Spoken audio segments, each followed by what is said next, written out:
இந்த தேவன் என் தேவன் வாக்குத்தத்தத்தை நிறைவேற்றும் தேவன். என் தேவன் உடன்படிக்கையை காக்கும் தேவன். புதிய ஏற்பாட்டு மக்களாகிய நமக்கு அவர் ஒரு வாக்குத்தத்தம் தந்திருக்கிறார். நித்திய ஜீவனை தருவேன் என்பது அவர் நமக்கு செய்திருக்கிற வாக்குத்தத்தம்.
கர்த்தருடைய பரிசுத்த நாமத்திற்கு மகிமை உண்டாவதாக.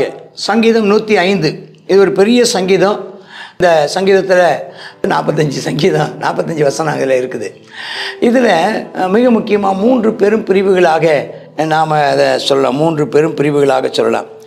என்னென்னு கேட்டிங்கன்னா 1லேருந்து 6 வசனங்கள், அப்புறம் 7லேருந்து 11 வசனங்கள், 12லேருந்து 41 வசனங்கள், 42 முதல் 45 வசனங்கள். அப்போ அந்த பகுதிகளில் நம்ம என்ன செய்யலாம்? ஆண்டவர் செய்த காரியத்தை பார்க்கணும். முதலாவது தேவனுடையதான மகத்துவத்தை பாடுகிற முதல் 6 வசனங்கள். தேவனுடையதான அந்த வாக்குத்தத்தத்தை அவர் நிறைவேற்றுவதில் அவர் காண்பித்ததான உண்மை, அவருடைய ஃபெய்த்ஃபுல்னஸ், அவருடைய உண்மையை 7ஆம் வசனத்திலிருந்து 41ஆம் வசனம் வரைக்கும் பார்க்குறோம். அடுத்ததாக கடைசியாக அவருடைய விடுதலைக்காக அவர் செய்த வாக்குத்தத்தத்தை நிறைவேற்றினதற்காக நன்றி சொல்லுகிறத நாம் பார்த்து இதை நிறைவு செய்யப்படுறோம். 42 to 45. அப்போ தேவன் எவ்வளவு நல்லவருங்கிறத முதல் 6 வசனங்களை பார்க்கும்போது, அவரை துதியுங்கள், அவர் நாமத்தை பிரஸ்தாபம் பண்ணுங்கள், ஜனங்களுக்குள்ளே பிரசித்தப்படுத்துங்கள், அவரை பாடுங்கள், அவரை கீர்த்தனை பண்ணுங்கள், அவர் அதிசயங்களை தியானித்து பேசுங்கள், அவர் நாமத்தை குறித்து மேன்மை பாராட்டுங்கள். கர்த்தருக்கு ஸ்தோத்திரம். அடுத்தது, கர்த்தரையும் அவர் வல்லமையும் நாடுங்கள், அவர் சமூகத்தை நித்தமும் தேடுங்கள். ஸ்தோத்திரம். அடுத்தது 6ஆம் வசனம், அவர் செய்த அதிசயங்களையும் அவருடைய அற்புதங்களையும் அவர் வாக்கின் நியாய தீர்ப்புகளையும் நினைவு கூறுங்கள். அதுக்கப்புறம் 5ஆம் வசனம் என்ன வாசிக்கிறோம்? அவருடைய தாசனாகிய ஆபிரகாமின் சந்ததியே, அவரால் தெரிந்துக்கப்பட்ட யாக்கோபின் புத்திரரே. 3ஆம் வசனத்தின் கடைசி பகுதி, கர்த்தரை தேடும் இருதயம் மகிழ்வதாக. இப்படி அப்படின்னா வார்த்தை இல்லை, இப்படி கர்த்தரை தேடும் இருதயம் மகிழ்வதாக. எப்படி? துதியுங்கள், பிரஸ்தாபம் பண்ணுங்கள், பிரசித்தப்படுத்துங்கள், கீர்த்தனம் பண்ணுங்கள், தியானித்து பேசுங்கள், மேன்மை பாராட்டுங்கள், நாடுங்கள், தேடுங்கள். ஆமென், ஸ்தோத்திரம். அவருடைய அதிசயங்களையும் நினைவு கூறுங்கள். ஆமென், ஸ்தோத்திரம். அடுத்தது 7ஆம் வசனத்தின்படி ஆமென், ஸ்தோத்திரம். மற்ற நினைவு கூறுங்கன்னு சொல்லி நம்ம அங்கே பார்க்கணும். கர்த்தருடைய நாமத்தை இவ்வளவு காரியத்தை நம்ம செய்ய வேணுங்கிறத பார்க்குறோம். கர்த்தருடைய நாமம் மகிமைப்படுவதாக. 7ஆம் வசனத்துக்கு வாங்க. அவர் நம்முடைய தேவனாகிய கர்த்தர். அவர் யார்? அவர் தான் நம்முடைய தேவன். அவருடைய நியாய தீர்ப்பு பூமி எங்கு விளங்கும். தலைமுறைக்கென்றும் அவர் கட்டளையிட்ட வாக்கையும், அவர் ஆபிரகாமோடு பண்ண உடன்படிக்கையையும், ஈசாக்கு கிட்ட ஆணையையும் நினைத்திருக்கிறார். 3 வார்த்தையை பாருங்க. கட்டளை, அவர் வாக்கு தத்தத்தை, கட்டளை அவர் நம்ம ப்ராமிஸ் பண்ணியிருக்காரு, வாக்கு தத்தம் கொடுத்துருக்கிறாரு. உடன்படிக்கை கவனன்ட் பண்ணியிருக்கிறாரு. அவர் ஸ்தோத்திரம். ஆணையிட்டிருக்கிறார், அவர் ஆணையிட்டிருக்கிறார், கட்டாயம் செய்வேன்னு சொல்லியிருக்கிறார். அப்போ இந்த தேவன் அதை ஆண்டவர் என்ன செஞ்சிட்டாரா?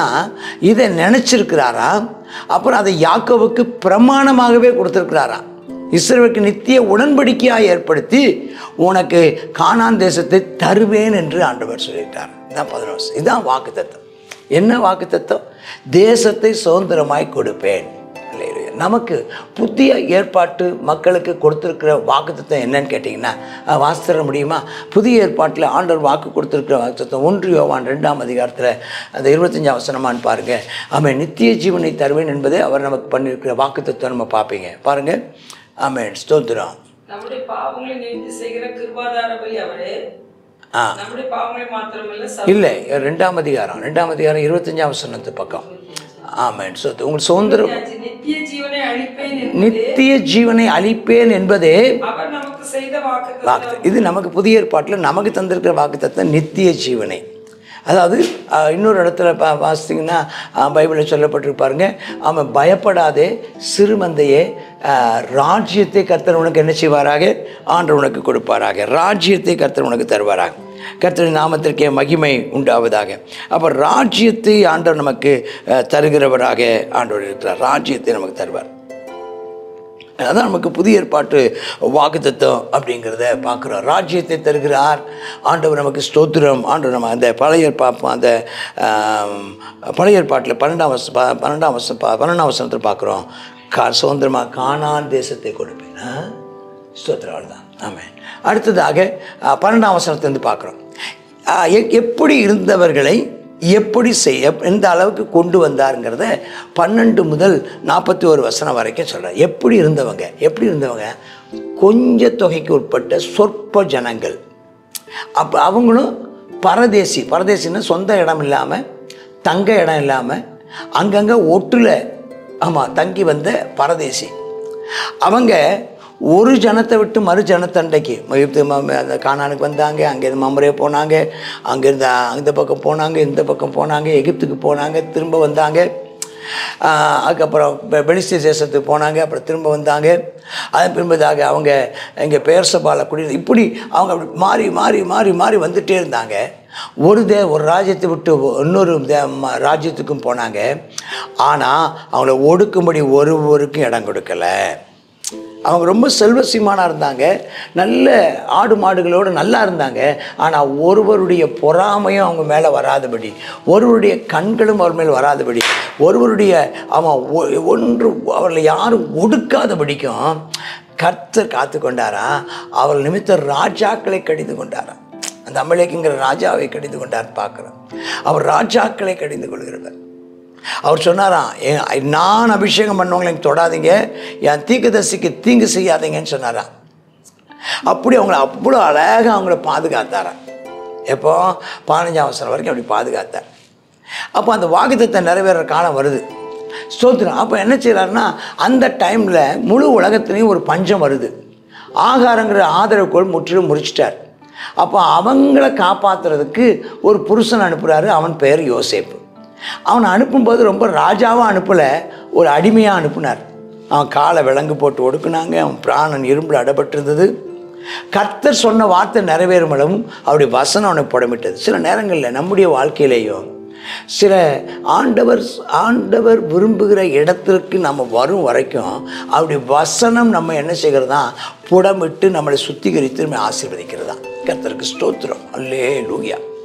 பலவிதமான அனுபவங்கள், பலவிதமான உணர்வுகள், பலவிதமான மனிதர்கள், பலவிதமான சூழல்கள் எல்லாவற்றையும் நாம் என்ன செய்யணுமா? அனுபவித்து அப்படி வசனத்தை நம்ம கடைபிடிக்கணுமா. ஒரு நாள் வந்தது. அப்போ கர்த்தருடைய வசனம் நிறைவேறுகிற நாள் வரும்போது அது ஒரே நாளில் நடக்கும். அது படிப்படியாக பல வருஷங்கள் ஆகாது. அது அது அது நடப்பது கண் இமைக்கு முன்னால் நடப்பது போல் சடுதியாக ஒரு நாள் ராஜா ஆள் அனுப்புகிறா, ஆனால் கட்டவிழ்க்க சொல்கிறான், அது விடுது. இதெல்லாம் அந்த மீதியெல்லாம் எங்கே இருக்குது? அந்த இது வந்து ஆதியாகம கதைகளை அப்படி சொல்லிட்டே வரார்.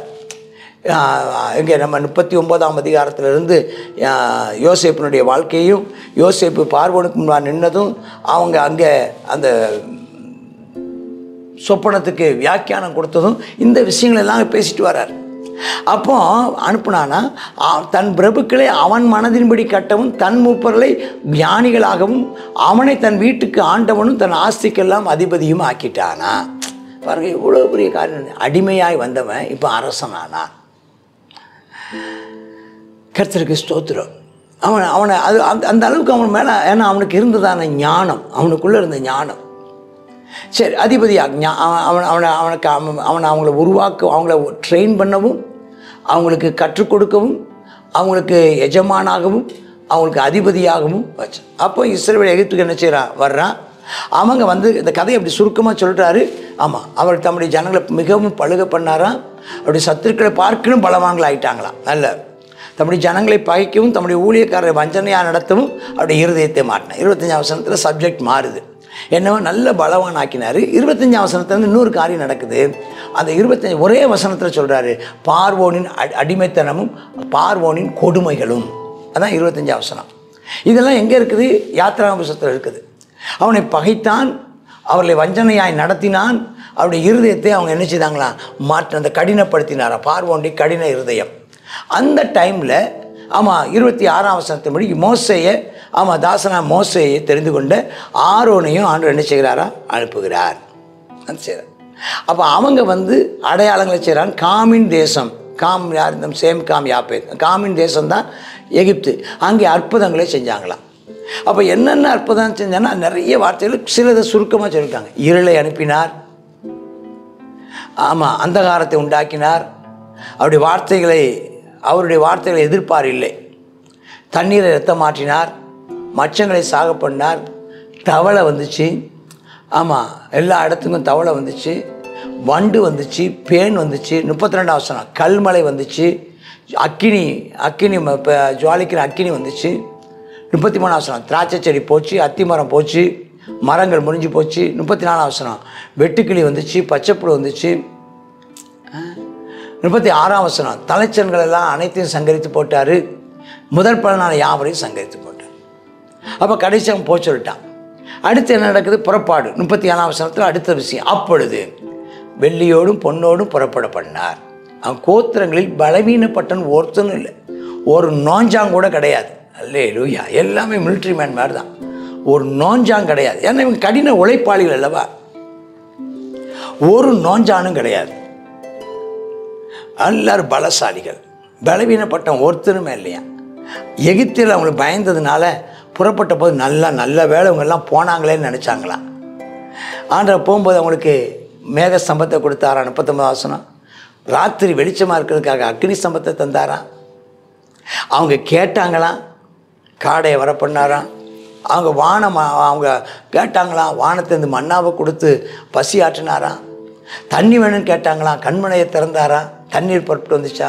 வறண்டவில் ஆறாக ஓடிச்சான். இப்போ இதில் இவங்க பண்ண தப்பெல்லாம் சொல்லலைங்க. ஆமாம், அவர் இப்போ இவங்க மனுஷனை பார்த்து சொல்ல, அவர் என்னென்ன செய்தாருன்னு சொல்கிறார்.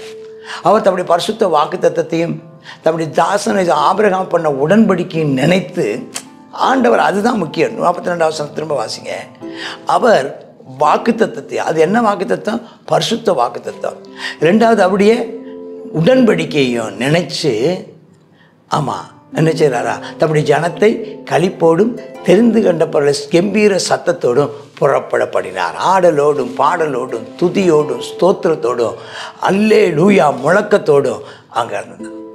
அதை பார்த்து அப்புறம் என்ன செய்தாராம், கட்டளைகளை காத்து நடக்கணும்னு சொல்லி நியாயப்பிரமாண 10 கட்டளைகளையும் வழிமுறைகளையும் பண்டிகைகளையும், ஆமேன், எப்படி வாழ்க்கையை நடத்தணும், எது பரிசுத்தம், எது பரிசுத்தம் இல்லை, எது தீட்டு இல்லை என்ற பிரமாணங்களையும் கை கொள்ளும்படி கொடுத்தார்.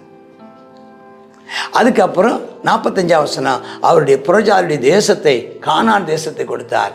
அந்நிய ஜனங்களுடைய பிரயாசத்தின் பலனை சுதந்திரித்து கொண்டாங்க. அல்லேலூயா. கர்த்தர் எங்கே இருந்து எங்கே வரைக்கும் வரும்? ஆதியாகமம் 1ஆம் அதிகாரத்தில் இருந்து கர்த்தருக்கு ஸ்தோத்திரம். ஆமாம், யோசுவாவின் புஸ்தக சம்பவம் வரைக்கும் அப்படி சுருக்கமாக 45 வசனங்களில் கொடுத்து எல்லாவற்றுக்காக கர்த்தரை துதிக்கிறாங்க. இந்த தேவன், என் தேவன் வாக்குத்தத்தத்தை நிறைவேற்றும் தேவன், என் தேவன் உடன்படிக்கையை காக்கும் தேவன். புதிய ஏற்பாட்டு மக்களாகிய நமக்கு அவர் ஒரு வாக்குத்தத்தம் தந்திருக்கிறார். நித்திய ஜீவனை தருவேன் என்பது அவர் நமக்கு செய்திருக்கிற வாக்குத்தத்தம். அவர் நம்மோடு கூட பண்ணியிருக்கிற உடன்படிக்கை என்னவென்றால், அவன் நம்ம ஞானஸ்நானத்தில் அவருடைய பிள்ளைகளாக நாம் எண்ணப்பட்டிருக்கிறோம்.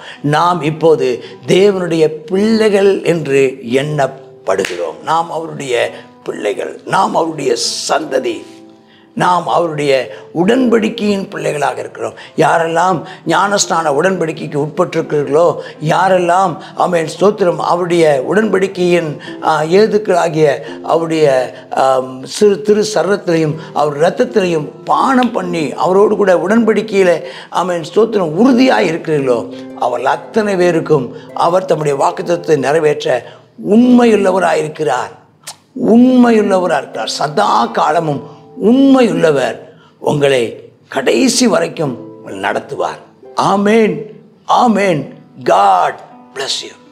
சங்கீதம் 105 இஸ்ரவேல் ஜனங்களுக்கு எப்படி கானான் தேசத்தை வாக்கு பண்ணின தேவன் எப்படி அதை கொடுத்தாருங்கிறது தான் நம்ம இதில் 105வது சங்கீதத்தில் இதில் பார்க்க முடிகிறது. அவர் என்ன செய்தாரா, யோசேப்பை முதலாவது அனுப்புனார். அதுக்கு பிறகு இஸ்ரவேல் ஜனங்கள் போனாங்க அப்படின்னு சொல்லி பார்க்குறோம். அது பிறகு எப்படி அதிலிருந்து அடிமைத்தனத்திலிருந்து 10 வாதைகளை அனுப்பி அவர்களை என்ன செய்தார், இஸ்ரவேல் ஜனங்களுக்கு அனுப்பி எகிப்துக்கு அனுப்பி இஸ்ரவேல் ஜனங்களை மீட்டு கொண்டார் என்று சொல்லி நம்ம இதில் 10 வாதைகளை குறித்து இதில் நம்ம பார்க்க முடிகிறது.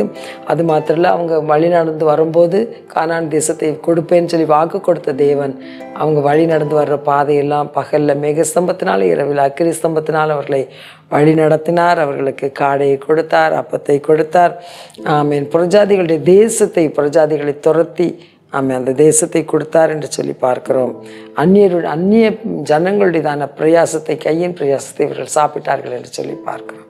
இந்த நாளில் நாம் தேவனுக்கு பிரியமாய் நடந்தால் அவர் நமக்கு சொன்ன வாக்கு தத்தத்தையும் ஆமீன் அவர் நமக்கு பண்ணதான உடன்படிக்கை அவர் நிறைவேற்ற வல்லவராக இருக்கிறார். இன்று நம்ம அவருடைய சத்தத்தை கேட்போமானால் அவருடைய சித்தத்தை செய்வோம். அவர் நம்மை ஆசீர்வதிப்பார். ஜெபம் பண்ணுவோமா? கர்த்தாவே ஸ்தோத்திரம்ப்பா, நீர் அப்பா ஆமீனப்பா இஸ்ரவேலை நடத்தியப்பா ஆமீன் எகிப்து தேசத்திலிருந்து கர்த்தாவே வெளிப்பட பண்ணி வனாந்தரத்தில் அப்பா வழி நடத்தி கர்த்தாவே ஸ்தோத்திரம் அந்த பிரஜாதியோட தேசத்தை உடைய பிள்ளைகளுக்கு கர்த்தா வாக்கு கொடுத்து ஆமேன் அப்பா அந்த அந்நிய தேசத்தில் உடைய பிள்ளைகளை கர்த்தா குடியமர பண்ணினீரப்பா. தேவனே ஸ்தோத்திரம் அப்பா. உங்களுடைய பிள்ளைகளை கட்டாத வீட்டையும் அப்பா நட்டாத அப்பா வயலையும் கொடுத்து அப்பா திராட்சை தோட்டத்தையும் கொடுத்து உங்களுடைய பிள்ளைகளை மேன்மைப்படுத்தினீரப்பா. இந்த நாளிலும் நீர் கர்த்தா வாக்கு தத்தம் பண்ணியிருக்கிறீர். நித்திய ஜீவனை கொடுக்கிறேன்னு சொல்லி வாக்கு பண்ணியிருக்கிறீங்கப்பா. என்னிடத்தில் விசுவாசமாக இருங்கள். உங்களுக்காக ஒரு ஸ்தலத்தை ஆயத்தம் பண்ண போகிறேன் என்று சொல்லி எங்களுக்காக ஆயத்தம் பண்ணி எங்களை அழைத்து செல்வீரப்பா. ஸ்தோத்திரம். உமக்கு பிரியமாய் நடந்து கொள்ள கர்த்தாவே உம்முடைய சுதந்திரத்தை நாங்கள் பெற்றுக்கொள்ள எங்களுக்கு கிருபை தாரும். இயேசுவின் நாமத்தில் பிதாவே, ஆமென்.